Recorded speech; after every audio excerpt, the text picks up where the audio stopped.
चन्द्रं व्रजेशरूपेण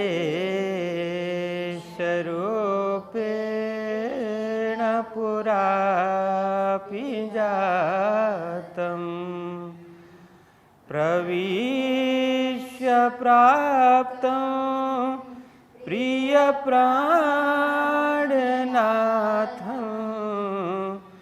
परेश पूर्णं सततं नमामि ब्रह्मा प्रियाजा गरणाय जाता सर्वस्वपाता भवसिन्धुत्राता विज्ञानदाता निजधर्मधाता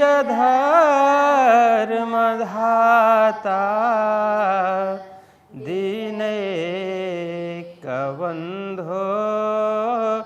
शरणं प्रपद्ये दीनैकबन्धो शरणं प्रपद्ये।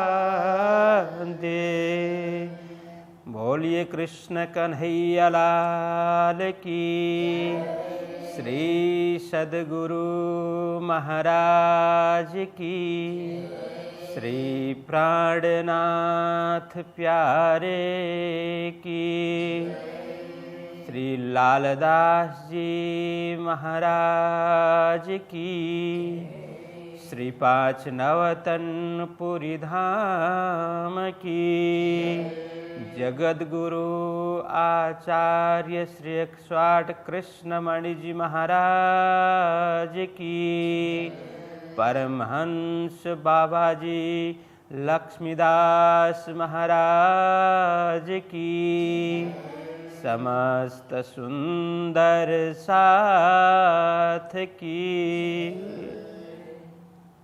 प्रणाम। फिर के एता विचारिया मेरे ए तो है सिर पर, जहाँ कहूँ मैं डर हूँ ए छोड़े नहीं क्यों कर, ए छोड़े नहीं क्यों कर। बोलिए कृष्ण कन्हैया लाल की। धर्म प्राण सुंदर साथ जी, आप सभी को प्रेम प्रणाम, शुभ प्रभात। हम सभी बीतक प्रशिक्षण प्रसंग पर उपस्थित हैं। स्वामी श्री लालदास जी महाराज कृत वितक के द्वितीय प्रकरण की 78वीं चौपाई तक कल चर्चा हुई थी कि श्री देवचंद्र जी महाराज ब्रह्म तत्व अन्वेषण के लिए अर्थात परमात्मा की खोज के लिए घर से निकल गए हैं। मार्ग में क्या कुछ घटित हुआ, क्या कुछ प्रसंग बना, ये सारी चर्चा यहाँ पर चल रही है। उन्हें एक दिव्य पुरुष ने दर्शन दिया जिसका भेष सिपाही का था। वे भयभीत हुए, अंततोगत उन्होंने साथ दिया और वाराती तक वे पहुँचा देते हैं। प्रातःकालीन समय में जब अंधेरा पूरी तरह से छटा भी नहीं है, वो उजाला हुआ नहीं है, अब उजाला हो नहीं वाला है, ऐसे समय में सद्गुरु श्री देवचंद्र जी महाराज अपने साथी मतलब वारातियों के निकट पहुंच जाते हैं। फिर उनकी ओर जैसे ही दृष्टि की, वह पुरुष अंतर्ध्यान हो जाते हैं। तब श्री देवचंद्र जी महाराज को लगता है कि अभी तक मैं जिस व्यक्ति को चोर होगा, लुटेरा होगा, डाकू होगा, अब मुझे घर में ले जा करके कैद खाना में रखेगा, अपने बंधन में रखेगा, अपने क्या बोलते हैं, अपने कैद में रख करके वह मुझे गुलाम बनाएगा, सेवा कराएगा, आदि आदि वह सोच रहा था मैं, लेकिन ऐसा नहीं था। वह तो कोई दिव्य पुरुष, वह मेरे आधार थे, मेरे मालिक थे, मेरे स्वामी थे। ये सारा प्रसंग चल रहा है। तो वे उन्होंने क्या कहा कि जैसे ही दिव्य पुरुष के अंतर ध्यान होने के बाद में उनके दर्शन जब सदगुरु श्री देवचंद्र जी महाराज को नहीं हुए तो कहते, जहाँ कहूँ मैं डार हूँ, ये छोड़े नहीं क्यों कर। मैं कहीं भी जाऊँ, किसी भी परिस्थिति में हूँ, किसी संकट की घड़ी में हूँ, दुख की घड़ी में हूँ, परेशानी में हूँ, ऐसी घड़ी में मुझे कभी ये छोड़ेंगे नहीं, मेरा हाथ नहीं छोड़ेंगे, हमेशा मुझे साथ देंगे और मुझे मार्गदर्शन करते रहेंगे, मेरे पथ प्रदर्शक बनते रहेंगे। ये मुझे पूर्ण विश्वास हुआ, पूर्ण भरोसा हुआ। यही कहते हैं, ये ऐसा देवचंद्र जी महाराज ने विचार किया। अब हम आगे प्रसंग चलते हैं, क्योंकि कल हो सकता है किसी ने पूरी तरह से सुना न हो, तो ये प्रसंग थोड़ी देर में ही सब आपके ध्यान में आ जाए। इसलिए अब हम आगे चलते हैं। तो आगे की चौपाई क्या कहती है? यह तो तहकीक हुआ, धनी है मेरे हाजर, भले अब कहाँ जाएंगे, मैं खोज लेऊं इन पर। वह क्या कह रहे हैं? यह तो तहकीक हुआ। तहकीक मतलब निश्चित। यह तो पूर्ण रूप से निश्चित हुआ। क्या हुआ? धनी है मेरे हाजर। हाजर मतलब हजूर, पास में, निकट में। एक एक ध्यान देना। मेरे धनी है, मेरे मालिक है, वो मेरे निकट ही है, मेरे पास में है, मेरे हुजूर में है। देखो, हुजूर से हजूर बना, वो है हुजूर मतलब पास में। तो यही शब्द है हाजर। मेरे हाजर में, मेरे सामने ही उपस्थित, मतलब मेरे अंदर ही बैठे हुए हैं, मेरे इर्द गिर्द ही हैं, मेरे से बिल्कुल दूर नहीं है, निकट है मेरे से। धनी है मेरे मालिक, मेरे से बिल्कुल निकट ही हैं। भले अब कहाँ जाएंगे, अभी मुझे दर्शन नहीं हो रहे हैं, लेकिन मुझे विश्वास है वो मेरे पास है। वो कहाँ जाएंगे? भले अब कहाँ जाएंगे? भला, भले के अर्थ है भला, अब वो कहाँ जाएंगे। एक भाषा की शैली है यह कि भले मतलब भला अब वो कहाँ जाएंगे, क्योंकि वो तो मेरे पास ही है ना, मेरे निकट ही है। मैं खोज लूँ इन पर, अब मेरे सामने नजर नहीं आ रहे हैं, लेकिन मुझे भरोसा है वो मेरे पास है। मैं उन्हें ढूंढ निकालूंगा, मैं उनकी तलाश करूंगा, खोजूंगा, ढूंढूंगा, वो कहीं बाहर गए नहीं है। आगे कहते हैं, तब सन्मुख चले साथ को, आवत टोके तिन्ना, कौन है कहाँ आवत, नाम देवचंद्र लिया इन। आगे चौपाई कहते हैं, जैसे पहले ही चौपाई में उन्होंने यह विचार किया कि मैं धनी को खोज लूँगा, ढूंढूंगा, तपास कर लूँगा, वो मेरे निकट ही है। ऐसा विचार करके वे आगे चलने लगे। देखिए सुंदर साथ जी, इसमें यह मात्र देवचंद्र जी महाराज की बात नहीं है, हम सभी को भी यही समझना चाहिए कि परमात्मा तो हमारे पास में ही है, हमारे निकट ही है, हमारे से दूर नहीं है। बस हमें याद करने की जरूरत है। इसीलिए तो कहते परमात्मा को हम एक बार याद करते हैं तो परमात्मा जी जी करते हुए 10 कदम हमारी ओर आते हैं। जैसे बालक अपने माता पिता को क्रंदन करते हुए, विलाप करते हुए याद करता है, तो माता पिता उसको पाने के लिए, उसको दुख से दूर कराने के लिए, उसकी पीड़ा हरण करने के लिए कितने आतुर होते हैं, कितने प्रयत्न करते हैं। उसी प्रकार हम सभी तो परमात्मा के ही तो संतान हैं, परमात्मा के ही तो बच्चे हैं। इसलिए हम कभी भी दुखी हों, कभी पीड़ित हों, किसी भी असमंजस में फंसे हुए हों, किसी भी कंटकाकीर्ण मार्ग में चल रहे हों, किसी की संकट की घड़ी में हों, तो वहाँ पर यदि हृदय के भाव से, हृदय पिघला करके यदि परमात्मा को हम याद करें, तो परमात्मा हमें हमेशा साथ देंगे, परमात्मा मार्गदर्शन करेंगे। बस जरूरी है केवल स्वार्थवश नहीं, परमात्मा को याद करें, प्रेम भाव से याद करें, क्योंकि वही तो सबके आधार हैं। हम उनको समझने के लिए तैयार नहीं हैं, मानने के लिए तैयार नहीं हैं, हम माया में रचे पचे हैं, इसलिए हमारी दृष्टि उनकी ओर नहीं है। इसलिए उनको पल पल याद करना चाहिए। इसलिए संत महापुरुष वाणी में भी कहते हैं, केवल दुख की घड़ी में ही नहीं, उन्हें सुख की घड़ी में भी, आनंद की घड़ी में भी उन्हें याद करें। वे तो स्वयं आनंद स्वरूप है, उनके द्वारा ही हमें आनंद मिलता है, उनके द्वारा ही सुख प्राप्त होता है। लेकिन हम वो समझते नहीं है, ये आनंद कहाँ से आया हमें ख्याल ही नहीं होता, हमें सुख कहाँ से मिल रहा है ये हमें पता ही नहीं होता। इसलिए कभी कभी हमारे जीवन में दुख आता है, कष्ट आते हैं, तो तब जाकर के हम उनको याद करते हैं। इसलिए तो कहते हैं, दुख में सुमिरन सब करे, सुख में करे न को। तो दुख में तो सब कोई सुमिरन करता है, याद करता है, सुख में कोई नहीं करता।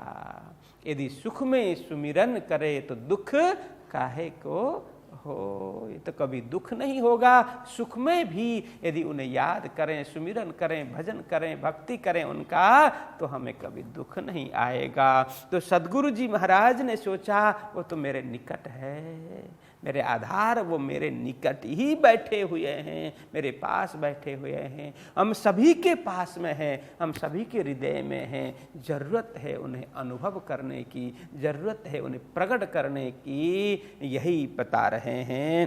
फिर ऐसा विचार करते हुए आगे चल रहे थे कि तब सन्मुख चले साथ को। वे वहाँ से जहाँ पर खड़े थे वह आगे चले, सन्मुख चले साथ को। साथ मतलब वो बाराती, बाराती की ओर। सन्मुख मतलब ये सम्मुख संस्कृत का शब्द है, सम्मुख, सम्मुख से सन्मुख हुआ, मुख की ओर मतलब उनकी ओर, सम्मुख मतलब मुख के आगे, सन्मुख मुख के सामने। इसका मतलब क्या है, बाराती जहाँ पर बैठे हैं उनके सामने, उनकी ओर देवचंद्र जी महाराज चले। आवत टोके तिन्न, जैसे देवचंद्र जी महाराज को बारातियों ने देखा तो उसमें से किसी एक व्यक्ति ने टोका, मतलब वो थोड़ा जोर से बोला, ऊंची आवाज में देवचंद्र जी महाराज को कुछ शब्द बोला। क्या बोला देवचंद्र जी महाराज को? यहाँ टोकना मतलब ऊंची आवाज में करना कि कौन है, कहाँ आवत नाम देवचंद्र लिया इन। वो आदमी ने क्या बोला कि अरे भाई कौन हो तुम और कहाँ से आ रहे हो, इधर क्यों आ रहे हो, आदि प्रश्न थोड़ी ऊंची आवाज में किया। तो इसी को कहा टोकना। तो यह आवत टोके तिन्ना, कौन है, कहाँ आवत, तुम कौन हो, क्योंकि स्पष्ट कोई दिखाई नहीं देता था, थोड़ा अंधेरा भी छाया हुआ था, इसीलिए अस्पष्ट कोई आदमी आते हुए किसी ने देखा तो टोका कि भाई तुम कौन हो, कहाँ से आ रहे हो, अपना परिचय दो। तब देवचंद्र जी महाराज ने अपना नाम लिया, अरे मैं देवचंद्र हूँ। यहाँ पर देवचंद्र जी महाराज ने अपना नाम लेते हुए कहा, मैं देवचंद्र हूँ। तब आगे चौपाई क्या कहती है, तब ले चले सिरदार पे, उन्होंने पूछे सुकन्ना तुम क्यों आए, हमको मिले बड़ो अचरज भया मन।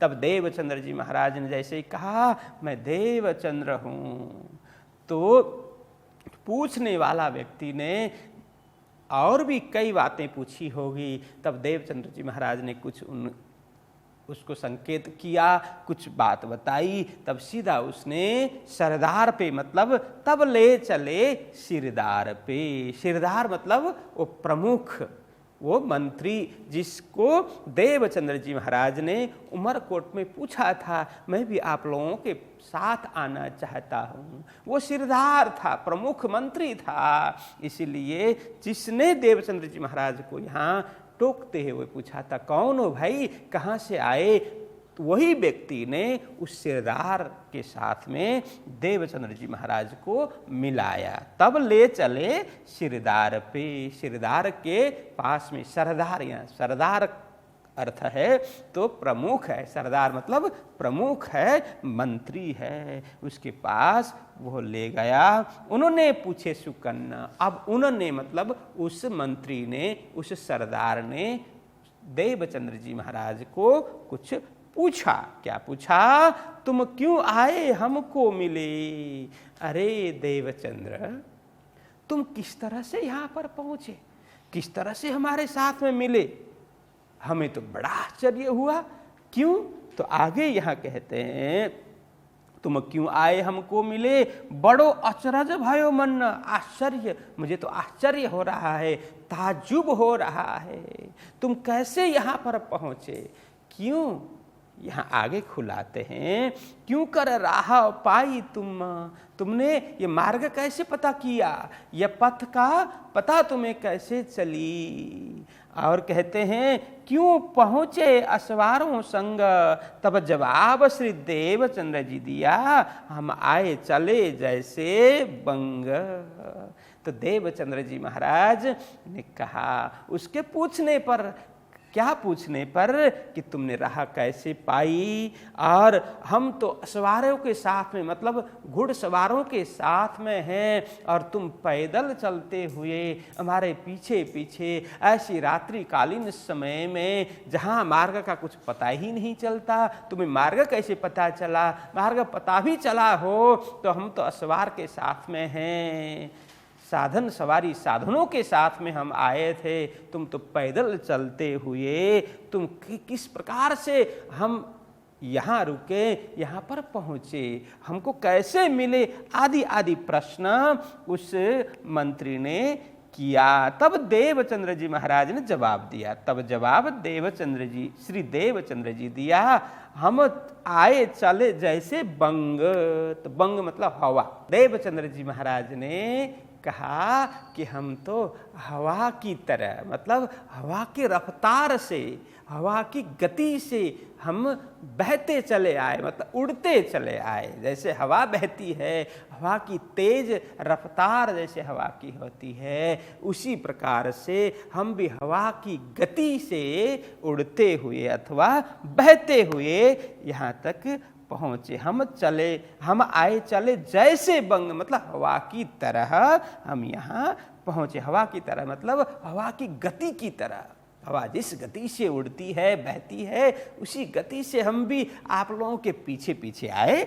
इस तरह से उन्होंने जवाब दिया। तुम्हारे पीछे चले आए, कदमों पर धरे कदम, पाँव अपने बल से चले मार्ग आए हम। आगे कहते हैं तुम्हारे पीछे चले आए, कदमों पर धरे कदम।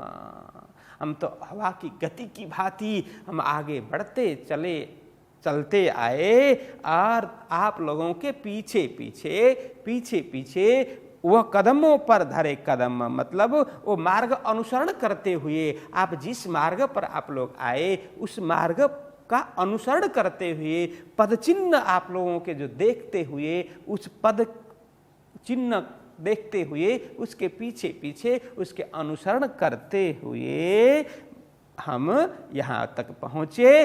पाँव अपने बल से चले मार्ग आए हम। तो कहते हैं मेरा परमात्मा ने दिया हुआ पाँव, उसके चलते हुए, उसी के बल के आधार पर मैं पैदल चलते हुए चले मार्ग आए हम उसी मार्ग से चलते हुए आए, यहाँ तक पहुँचे। जिस मार्ग पर आप लोग चलते यहाँ पहुँचे थे, उसी का अनुसरण करते हुए, उसी पद चिन्ह को देखते हुए मैं यहाँ तक पहुँचा हूँ। तो इस तरह से उन्होंने जवाब दिया। तब आगे कहते हैं, सबों अचरज पाए के कही खोलो कमर, वे पुनः डेरा डंडा पछाड़ी, कोई था आग जलावने पर। देवचंद्र जी महाराज की ऐसी बातें सुनकर के सबको बड़ा आश्चर्य हुआ, बड़े आश्चर्यचकित हो गए सभी। तो कहते हैं सबो अचरज पाए के, सब भी आश्चर्यचकित हो गए। मंत्री तो हुआ, उसके आसपास जितने लोग सुन रहे थे सभी लोग बड़े आश्चर्यचकित हो गए। अरे हम तो सवारी साधन में इस तरह से तेज गति से चलते आ रहे थे, कोई रथ में, कोई घोड़ा में, कोई ऊँटों में, लेकिन देवचंद्र तो पैदल अकेले इस घनघोर रात्रि में पैदल चलते हुए इस तरह से पहुँचे। यह तो कोई चमत्कार ही हुआ, ऐसा सब ने मान लिया। आश्चर्यचकित होते हुए कहीं खोलो कमर। अब उस मंत्री ने क्या कहा कि हे देवचंद्र, कहीं उस मंत्री ने कहा खोलो कमर। कमर खोलो मतलब अपनी जो अपना सामान, अपनी सामग्री है, अब अपने शरीर से उतार लो। जो कमर खोलने का मतलब अब हल्का हो जाओ, आप जो सामान उठा रखे हैं आपने, वो सामान सब कुछ उतार लो और फ्रेश हो जाओ। अब विश्राम कर लो, यहाँ पर हमारे साथ में ही विश्राम कर लो। ये अर्थ है कहीं खोलो कमर। कल पूछूंगा, हाँ ये खोलो कमर का क्या अर्थ होता है। कहीं खोलो कमर तो मतलब सामान सब उतार करके विश्राम कर लो, ये अर्थ है। वे पुनः डेरा डंडा पछाड़ी, कोई था आग जलावने पर।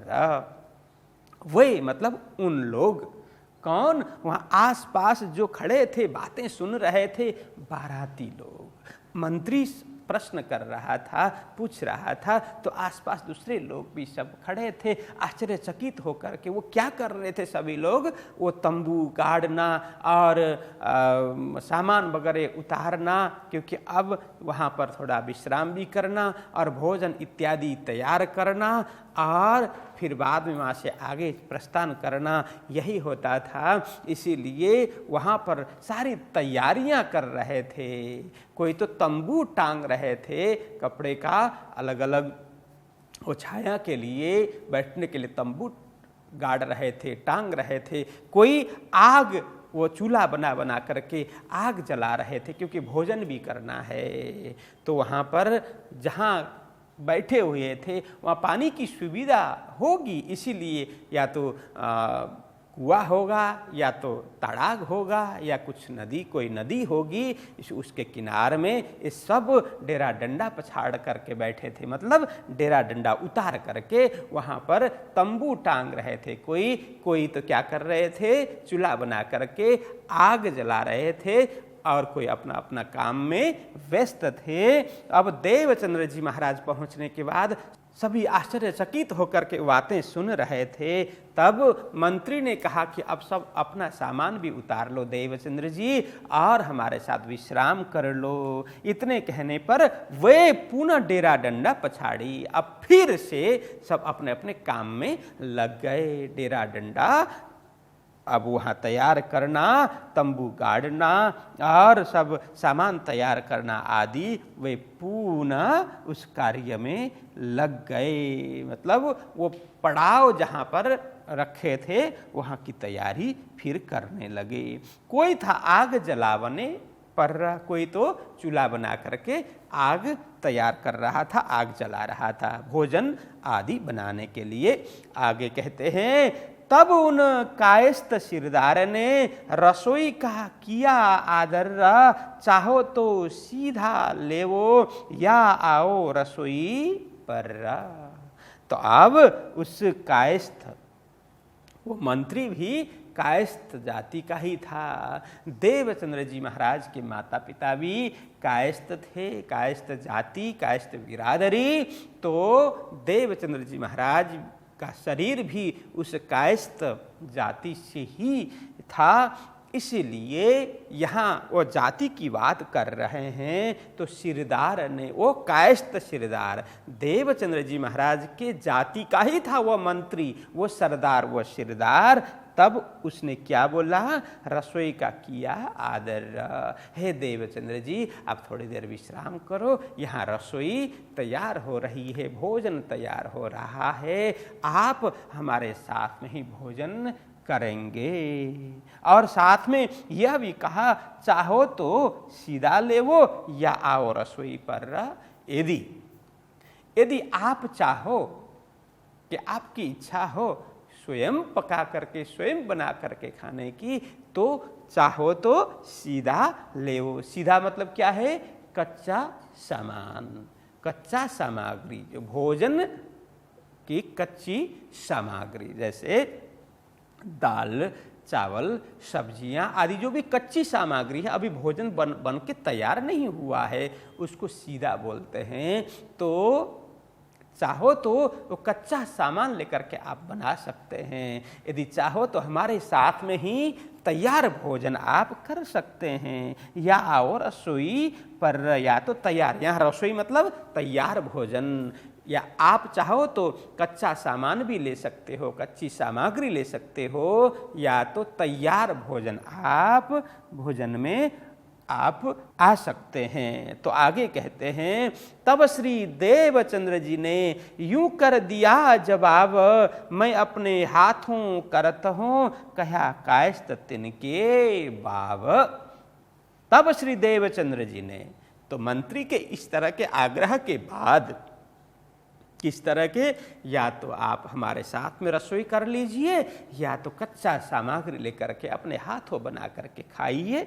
तब देवचंद्र जी ने इस तरह से दिया जवाब, यूं कर दिया जवाब, मतलब इस तरह से उत्तर दिया, जवाब दिया। क्या दिया? मैं अपने हाथों करता हूँ, मैं अपने हाथ से ही भोजन बनाऊंगा, मैंने अपने साथ सामग्री भी लाई है, मेरे साथ सब वस्तु उपलब्ध है, मैंने आवश्यक वस्तुएं, आवश्यक कच्ची सामग्री सब मैंने अपने पास रखी हुई है। कहा कायस्थ तिनके बाब, उसके उपरांत, बाब मतलब उसके पश्चात, उसके उपरांत। किसके उपरांत? सदगुरु जी ने कहा नहीं नहीं, आप ये तकलीफ ना करें, आप यह तकलीफ ना उठाएं। क्या कि आप बोल रहे हैं भोजन लेना या कच्चा सामग्री लेना, इसकी चिंता आप ना करें, मेरे पास सामग्री है, इसलिए वही सामग्री मैं भोजन वही तैयार करके मैं ग्रहण करूंगा, परमात्मा को भोग लगा करके, इसीलिए आप इसकी चिंता ना करें। यह कहने के बाद इसके उपरांत कहा कायस्थ तिनके बाब, इसके उपरांत उस कायस्थ, उस मंत्री ने, उस अमात्य ने कहा, तो क्या कहा? तो हमारे भंडार से सीधा लेवो तुम। तब श्री देवचंद्र जी ने कहा, घर से सीधा लाए हम। फिर वही प्रसंग है, देवचंद्र जी महाराज ने भोजन के लिए तो अस्वीकार किया, फिर उसके बाद में उन्होंने कहा तो हमारे भंडार से कच्चा सामान ही ले लो, कच्ची सामग्री ले लो। तब श्री देवचंद्र जी ने कहा, घर से सीधा ले आए हम घर से ही अपनी वस्तु, अपनी आवश्यक चीज़ें अपने पास में मैं ले आया हूँ, इसलिए मैं तो वही वस्तु ले लूँगा करके उन्होंने कहा। तब कायस्थ दुख पाए के कही हमारी नहीं ये रवेश, हमारी न्यात का ले हम पे हो तुम हमारे खेस। अब आगे लालदास जी महाराज बता रहे हैं कि सुंदर साथ जी, तब कायस्थ दुख पाए कि वो कायस्थ, वो मंत्री, वो अमात्य, वो सरदार सिरदार बड़ा दुखी हुआ। दुख पाकर के मतलब दुखी होते हुए क्या कहा? कहीं हमारी नहीं यह रवेश। उन्होंने क्या कहा? अरे देवचंद्र जी, यह रवेश, यह परिपाटी, यह रीति रिवाज हमारी नहीं है। रवेश मतलब रीति रिवाज, परिवेश, परंपरा। रवेश परंपरा, रीति रिवाज। तो ऐसी रीति रिवाज हमारी नहीं है, ऐसी परंपरा हमारी नहीं है। कैसी? हमारी न्यात का ले हम पे, ये न्यात मतलब जाति, बिरादरी। हमारी जो जाति का है, हम तो एक ही जाति के हैं, आप भी कायस्थ हैं, हम भी कायस्थ हैं, तो एक ही जाति में होते हुए भी आप क्यों मना कर रहे हैं? हाँ, दूसरी जाति होती तो स्वाभाविक था, हम इसमें हमें आश्चर्य नहीं होता, लेकिन हम भी कायस्थ हैं, आप भी कायस्थ हैं, एक ही बिरादरी के, एक ही जाति के होते हुए भी आप क्यों इनकार कर रहे हैं? क्यों भोजन के लिए अस्वीकार कर रहे हैं? क्यों मना कर रहे हैं? हो तुम हमारे खेस, वो खेस का मतलब भी जाति है, हमारे जाति के ही हो आप, इसलिए हम आपको आग्रह करते हैं हमारे साथ भोजन करें, या तो हमारे साथ में सीधा लेकर के, कच्चा सामान लेकर के आप भोजन तैयार करें। इतना उसने बहुत आग्रह किया। उसके आग्रह के बाद में तब सीधा तिनका लिया, करी रसोई ताहे, जा स्वरूप को दर्शन पायो थो, ताको रसोई आरो गाए। उसके प्रेम भावपूर्वक आग्रह करने पर देवचंद्र जी महाराज ने तब सीधा तिनका लिया, उस कायस्थ के भंडार में से कच्चा सामान ग्रहण कर लिया, सीधा ले लिया। फिर करी रसोई ताहे, तो अपने हाथों से वहाँ रसोई की सामान लेकर के फिर स्नान आदि किया, तो सब कुछ शुद्ध होकर के फिर उन्होंने बड़े प्रेम से, बड़े भाव से भोजन तैयार किया। और जा स्वरूप को दर्शन पायो थो, ताको रसोई आरो गाए। जिस स्वरूप को उन्हें दर्शन हुए थे, जिस स्वरूप के दर्शन श्री देवचंद्र जी महाराज को हुए थे, फिर ताको रसोई आरो गाए, उसी स्वरूप को भोग लगाते हुए, समर्पण करते हुए, फिर बाद में प्रसाद के रूप में सद्गुरु श्री देवचंद्र जी महाराज ने भोजन ग्रहण किया। तो कितना सुंदर प्रसंग है सुंदर साथ जी। इसमें से कितना एक एक चौपाई का भाव, एक एक चौपाई क्या संदेश दे रही है, यह भी हमें समझना चाहिए। तो सद्गुरु श्री देवचंद्र जी महाराज ने क्यों इनकार किया? भोजन उनके यहाँ एक ही जाति, एक ही बिरादरी के होते हुए भी उनके यहाँ भोजन करना क्यों अस्वीकार किया? यह भी समझने जैसा है, क्योंकि शास्त्र में कहा है, संतों ने कहा है कि अन्न जैसा हम ग्रहण करेंगे वैसा ही हमारा मन होगा। इसलिए कहा, जैसा खाओगे अन्न वैसा होगा मन। मन उसी प्रकार का होगा जिस प्रकार का अन्न हम ग्रहण करेंगे, और जैसे पिएंगे पानी वैसी होगी वाणी।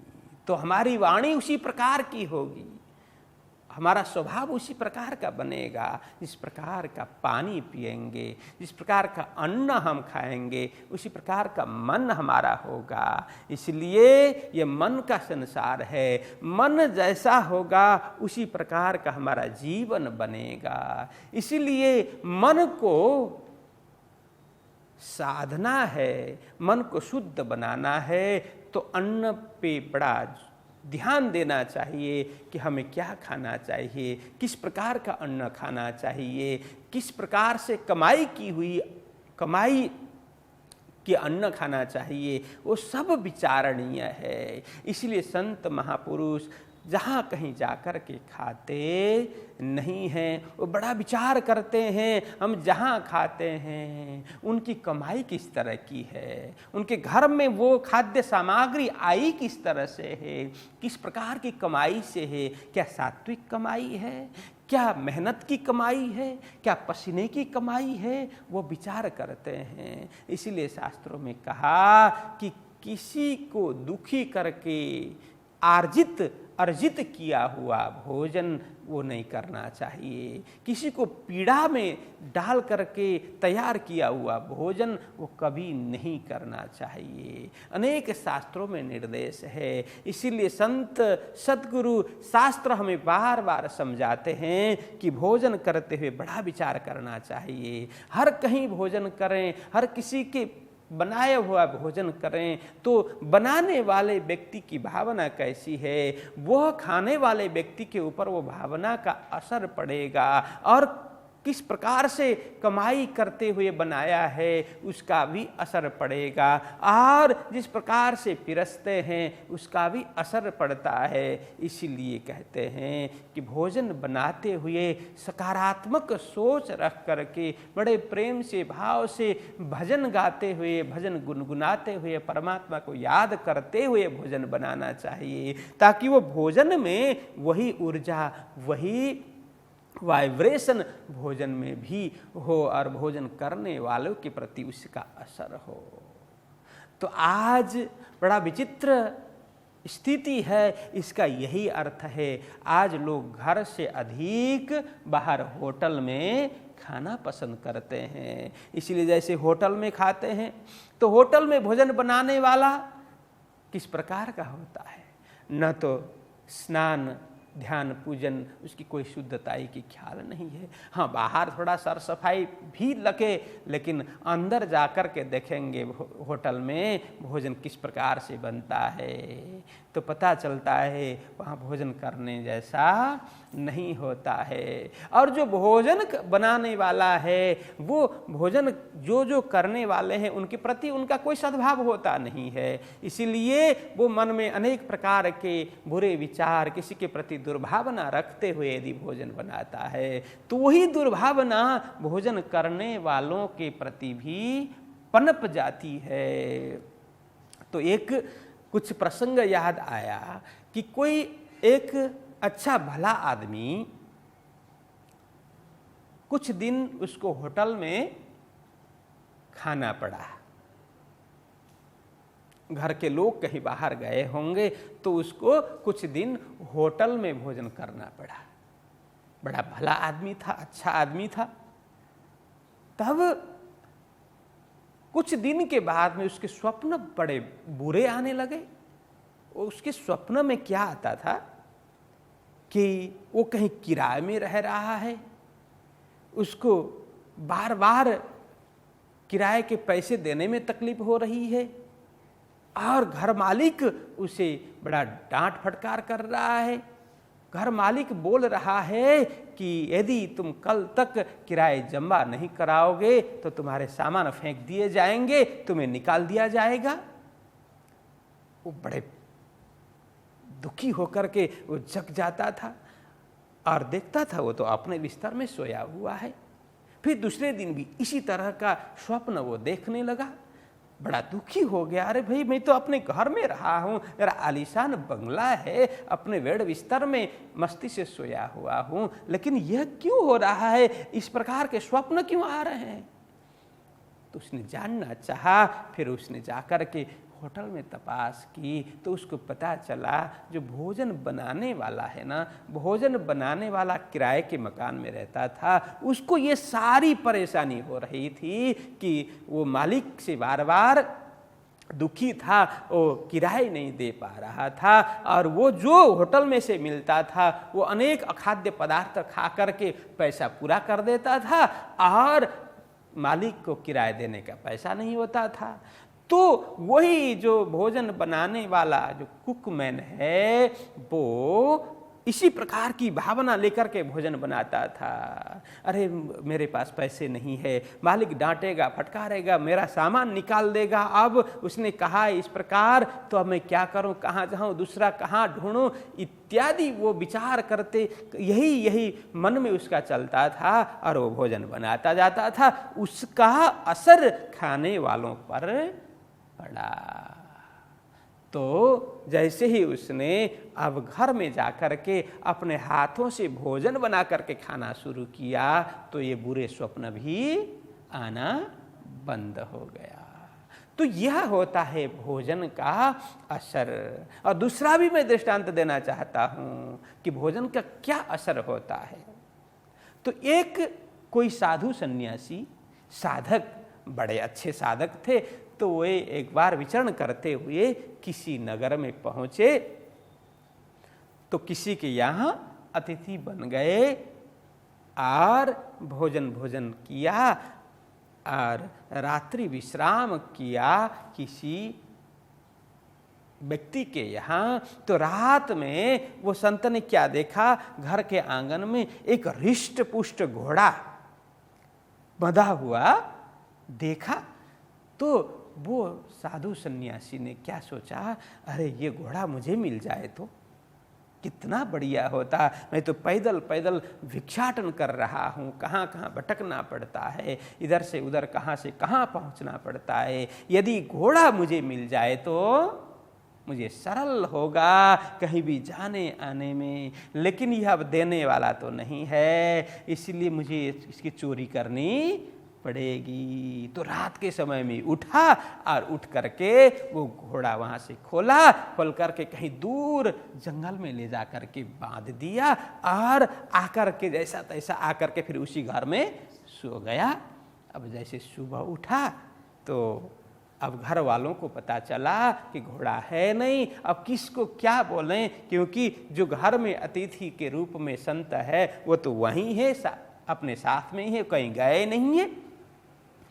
तो सुबह संत ने विदाई ली, फिर सीधा गया घोड़ा के पास में। अब वो 2-4 दिन तक तो उसको अच्छा लगा, लेकिन मन में बड़ा पीड़ा भी होने लगी। अरे मैंने क्या किया। धीरे धीरे 2-4 दिन तक तो उसको बड़ा आनंद आया, कुछ विचार किया ही नहीं। फिर 2-4 दिन के बाद में वो जग गया, अरे मेरे जैसे संत, मेरे जैसे साधक, साधु, सन्यासी आदमी इस प्रकार से चोरी करे, ये ठीक बात नहीं है। मेरा जीवन यह तो बिगड़ रहा है, मेरा जीवन बर्बाद होने वाला है इससे, इसलिए मेरा यह कार्य सही नहीं है। वो तुरंत घोड़ा लेकर के 1 हफ्ता के बाद में लौटा और लौट करके आया, क्षमा मांगी, उस जहाँ पर रुका था जो घोड़े का मालिक था उससे क्षमा मांगी, घोड़ा वापस कर दिया। लेकिन संत के मन में यह जिज्ञासा बनी रही कि भाई मेरे मन में इस प्रकार का भाव क्यों आया, कभी नहीं आता था। मैं तो हमेशा सदैव सकारात्मक सोचने वाला व्यक्ति, सबकी भलाई सोचने वाला व्यक्ति, यह मन में यह भाव कैसे पनपा, कैसे यह दुर्भावना जगी, चोरी की भावना कैसे उठी। तब वहाँ पर उसने जानना चाहा, तो उसको पता चला जिस घर पे वो रुका था, जिसका अन्न वो खाया था, वो बड़ा चोर था, बड़ा लुटेरा था। उसने वो घोड़ा भी किसी का लूट करके लाया था और अन्न भी किसी की चोरी करके एकत्र किया हुआ था। उसकी जो कमाई थी बिल्कुल चोरी की कमाई थी, लूट करके उसने लाया था, किसी को दुख दे करके एकत्र किया हुआ अन्न था। घोड़ा भी किसी का लूटा हुआ था। इसीलिए संत ने जब वो अन्न खाया तो अन्न का प्रभाव उसने दिखाया कि उसके मन में भी चोरी की भावना आ गई और घोड़ा भी चोरी का ही था। इसीलिए संत के मन में वो भाव निकला। अब देखो भोजन किया तो आज तो पूरा होने वाला नहीं है प्रभाव,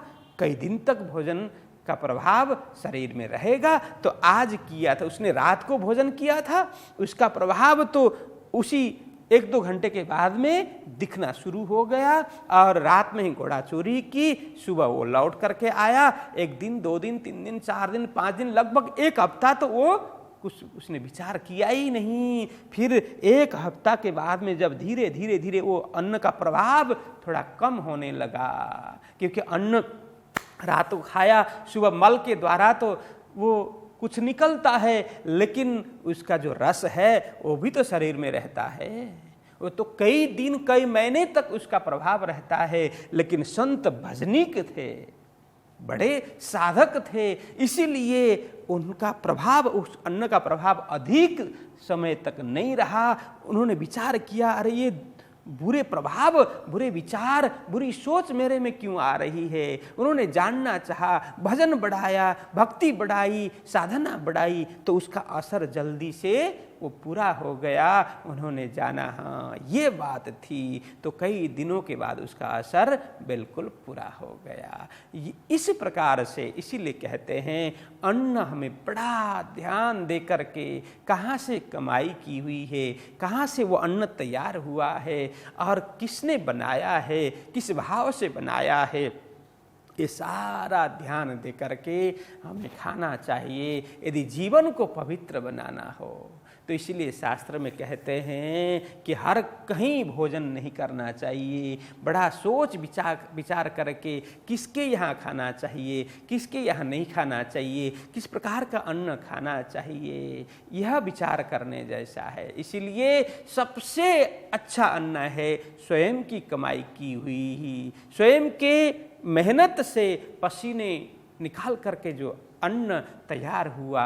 अब वो बहुत मुश्किल कार्य है आज के समय में। आज तो अब घर का अन्न तो बेच देते हैं और बाहर से खरीद करके लाते हैं, खाते हैं। इसलिए भी सबका मन थोड़ा दूषित है, वो बुरा प्रभाव पड़ रहा है। कहाँ से किस प्रकार से अन्न आता है उसका ख्याल ही नहीं है।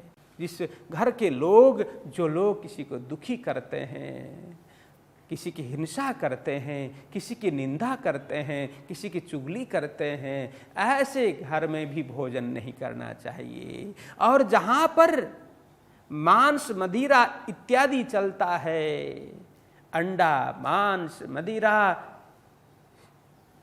सिगरेट, बीड़ी, तमाकू आदि का सेवन जिस घर में होता है, जो व्यक्ति करता है, उसके हाथ से भी भोजन कभी नहीं करना चाहिए। ऐसे लोगों के घर में भी कभी भोजन नहीं करना चाहिए। दूसरे को दुखी करके कमाया हुआ भोजन भी कभी नहीं करना चाहिए। इत्यादि हमें खूब विचार करना चाहिए। जीवन को यदि सफल बनाना हो, जीवन को खुशहाल बनाना हो, तो ये सब विचार करके, इसीलिए देवचंद्र जी महाराज ने कहा, पहले तो देखो जाति की यहाँ कोई बात ही नहीं है। यदि परमात्मा का भजन करता हो, परमात्मा की भक्ति करता हो और सद्गुणी हो, तो सब एक ही जात है। लेकिन एक ही जात में, एक ही बिरादरी में होते हुए भी उसका खान पान, रहन सहन बिल्कुल अलग है, दूषित है। मांस खाता हो, मांस भक्षण करता हो, शराब पीता हो, सिगरेट पीता हो, तम्बाकू इत्यादि खाता हो, तो एक ही जाति के होने से कोई इसमें लाभ नहीं है। जाति की बात यहाँ नहीं है। इसीलिए अपने घर परिवार में ही इस प्रकार के लोग हैं जो मांस मदिरा खाते हैं, पीते हैं, अभक्ष्य पदार्थ भक्षण करते हैं, खाते हैं, तो ऐसे लोगों के हाथ से पानी भी नहीं पीना चाहिए। घर में भोजन करने की बात तो दूर ही है। ये शास्त्र का संदेश है। इसीलिए जिसका खान पान, रहन सहन शुद्ध हो, सात्विक हो, किसी को पीड़ा, कष्ट, दुख, दर्द नहीं दिया हो, इस प्रकार के लोगों के घर में, इस प्रकार के लोगों के हाथ से भोजन करना चाहिए। जो प्रेम से खिलाता हो, प्रेम से पिरसता हो, प्रेम से भोजन कराता हो, बनाता हो, ऐसे लोगों के हाथ से ही करना चाहिए। ये शास्त्रों का निर्देश है। इसीलिए देवचंद्र जी महाराज ने पहले मना किया, फिर सब जाना कि हाँ ठीक है, इनके यहाँ भोजन कर सकते हैं, इनका भी रहन सहन खराब नहीं है, ठीक है, अच्छे हैं, उनको लगा। तब जाकर के उन्होंने सीधा सामग्री, कच्चा सामग्री ग्रहण किया। तब सीधा तिनका लिया, करी रसोई ताहे। तो देवचंद्र जी महाराज ने वहाँ रसोई बनाई। जा स्वरूप को दर्शन पायो थो, जिस स्वरूप का उन्होंने दर्शन किया था, जिस स्वरूप के दर्शन उन्हें हुए थे, ताको रसोई आरो गाय, उनको रसोई आरो मतलब भोग लगाया, मतलब बिना भोग लगाया हुआ भोजन वो भोजन नहीं होता।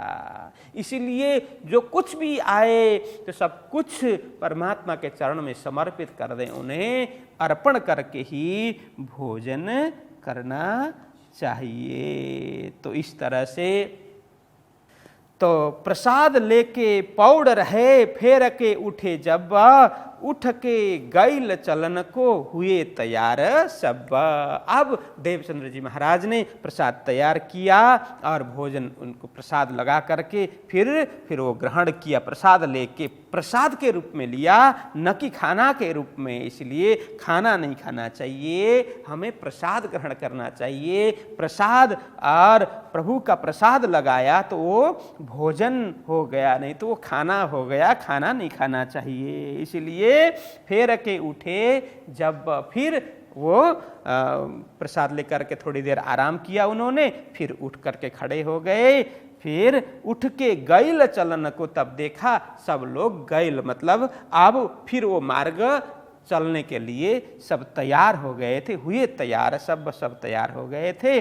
तब उन कायस्थ ने कहा अपने लोगों को, दोए ऊंट पर असवार केते शामिल हो उनमो। तब वो कायस्थ उस मंत्री ने कहा अपने लोगों को, क्या कहा, दोए ऊंट पर असवार केते शामिल हो उनमो। अरे सुनो, अपने 2 ऊंट पर आप लोग कितने सवारी हो, कितने असवार, मतलब यह सवार कितने सवार हो, कितने आरोहित हो, मतलब 2 ऊंट पर कितने सवार हो। तो पहले ऊंट की बात नहीं थी, 200 असवार 1 बैल। देखो अब यहाँ आकर के ऊंट की बात है, मतलब निश्चित नहीं है कि इतने ऊंट, इतने घोड़े, इतने असवार, ऐसा नहीं है, वो अंदाजित बोल रहे हैं। इसीलिए कहा 2 ऊंट पर कितने सवार हो भाई, कितने शामिल हो उनमें, कितने लोग बैठे हुए हो। तब उन्होंने उत्तर दिया, हम हैं जने 4। तब कहा 5वां यह तुम शामिल करो असवार। तो मंत्री के पूछने पर उन्होंने जवाब दिया, तो हम 4 जने हैं 2 ऊंट में। तो मंत्री ने कहा तब ये 5वां देवचंद्र जी को भी शामिल करो, अब ये हमारे साथ में ही आएंगे, शामिल करो असवार, यह सवारी के रूप में इनको भी बैठा लो अपने साथ में। इन भांत श्री देवचंद्र जी आए पहुंचे कच्छ में, गए लोक अपने ठौर, आप लगे खोज में। इस प्रकार से अब वहां से देवचंद्र जी महाराज साथ में कच्छ में पहुंचे, उनके साथ में जहां पड़ाव था। उसके बाद में मंत्री के कहने पर ऊंट में बैठे और साथ में बारातियों के साथ में देवचंद्र जी महाराज कच्छ पहुंचे। गए लोक अपने ठौर, जो बाराती लोग हैं अपने अपने लौकिक कार्य में, जो कार्य के लिए आए थे, लौकिक कार्य, विवाह का कार्य लेकर के आए थे, उसी कार्य में सब लोग अपने जगह में गए। आप लगे खोज में, श्री देवचंद्र जी महाराज अब परमात्मा के खोज में लग गए। अब यह खोज में लग गए मतलब कहाँ है करके पूछते हुए, कहीं ढूंढते हुए थोड़ी चले। अब उनको पता चला मेरे अंदर ही है वो बैठे हुए, लेकिन उनको कैसे प्रकट किया जाए, किस साधना से, किस माध्यम से, किस उपाय से उनको प्रकट किया जाए, उनके दर्शन किए जाएं, यह उपाय ढूंढने लगे, ये साधना करने लगे। यह अर्थ है आप लगे खोज में, परमात्मा की तलाश करने लगे, उनको प्रकट करने का उपाय शोधने लगे, साधना करने लगे। श्री महामती कहे साथ जी, ये श्री देवचंद्र जी की वितक आगे खोज करेंगे, सोए बातें बुजुर्ग। तो लालदास जी महाराज कहते हैं श्री महामती कहे ए साथ जी, यह महामती है लालदास जी के लिए शब्द है, ठीक है। तो लालदास जी महाराज को भी महामती के संबोधन किया जाता था, इसलिए महामती कहे साथ जी। तो महान बुद्धि ये लालदास जी कह रहे हैं, हे साथ जी, हे सुंदर साथ जी, यह श्री देवचंद्र जी की वितक का अभी तक जो हम सुन रहे हैं वो देवचंद्र जी महाराज की दिव्य वितक है। और आगे खोज करेंगे सोई बातें बुजुर्ग, अब आगे खोज करेंगे, परमात्मा की खोज करेंगे, आत्मा की खोज करेंगे, अर्थात अनुभव करेंगे, उनके दर्शन करेंगे, सोई बातें बुजुर्ग का वह वितक है, बहुत ही विशिष्ट है, बहुत ही महत्वपूर्ण वितक है। बुजुर्ग मतलब अतिशय विशिष्ट और अतिशय महत्वपूर्ण यह वितक है। कौन सी वितक?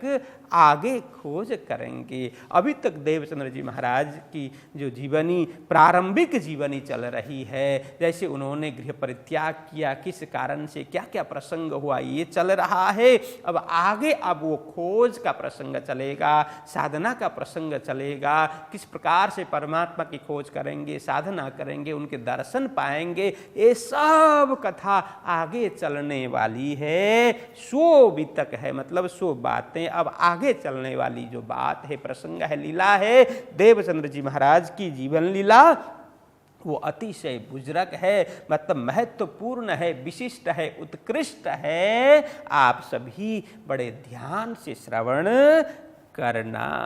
तो सुंदर शाह जी इस प्रकार से यहाँ द्वितीय प्रकरण पूरा हो जाता है और कल से हम तृतीय प्रकरण में प्रवेश करेंगे। आप सभी ध्यान से सब श्रवण करेंगे और शब्द भी याद करेंगे, शब्द का अर्थ, और कई चौपाई इस प्रकार की है तो हमारे जीवन में भी अतिशय उपयोगी चौपाई होती है। इस प्रकार की चौपाई भी याद करें तो अच्छा रहेगा। तो आज के लिए इतना ही, कल पुनः मिलेंगे।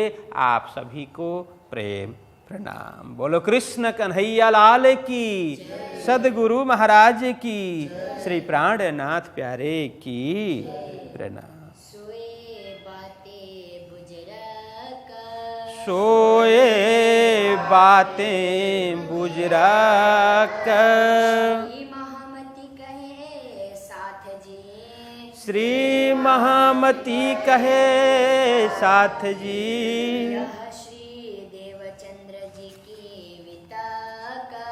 यह श्री देवचंद्र जी की वितक,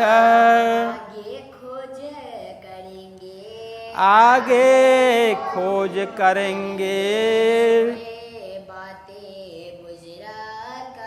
सोए बातें बुजुर्ग,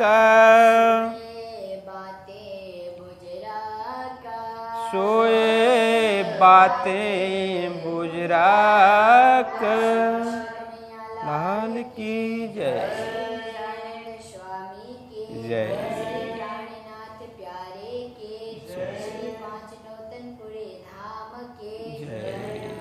प्रणाम।